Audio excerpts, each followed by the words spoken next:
कंस भूमिका चयन प्रक्रिया बाद पड़े हृषिकेश भोई और आर्ततारण सुनानी। चलित वर्ष 78तम विश्व प्रसिद्ध धनुयात्रा कंस भूमिका एमाने आवेदन करते किंतु कागजपत्र जांच समय हृषिकेश भोई ना केस चलुथिबारु एवं आर्तत्राण सुनानी बयस परिसीमार अधिक होइतिबा जोगु एमानंकु चलित वर्ष चयन प्रक्रिया बाद दिया जायछि। एने धनुयात्रा कमिटीर आवाहक सुरेश्वर सतपथी सूचना दैछन्ति।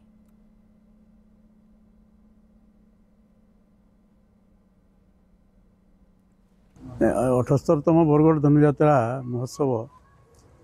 डिसेम्बर 24 तारिख रु आरंभ होगा अच्छी से आमर कलाकार चयन प्रति 3 वर्ष जोटा हुए सेटा ए वर्ष 15, 16, 17 तारिख नवेम्बर मसरे अनुष्ठित हो बोली स्थिर करा 294टी आवेदन मिली से 3टी आवेदन खारज होती 291 जन प्रार्थी को आमर चयन प्रक्रिया अंशग्रहण करने से अनुरोध करा निर्दिष्ट तारीख रे विजु पट्टनायक टाउन हॉल सका 9:30 सुधा पहुँची से रजिस्ट्रेशन करेंगे। प्रथम दिन देवकी वसुदेव उग्रसेन नारद अक्रूर भली पार्श्व कलाकार मानकर चयन करा। द्वितीय दिन महामंत्री और सेनापति मानकर चयन हम एवं तृतीय दिन 17 तारिख दिन कंस महाराजा चयन प्रक्रिया समाप्त करा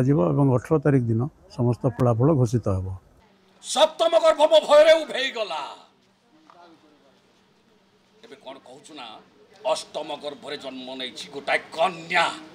कन्या कन्या रूपे जेहु होइछि जन्म नारी रूपे हु असाध्य साधन करिब साधन ताले सुन नवद्वीप सप्त समुद्रे नीति प्रतिदिन तर्पण करई जेहु अक्षय जाम्बर वीर पैलोचन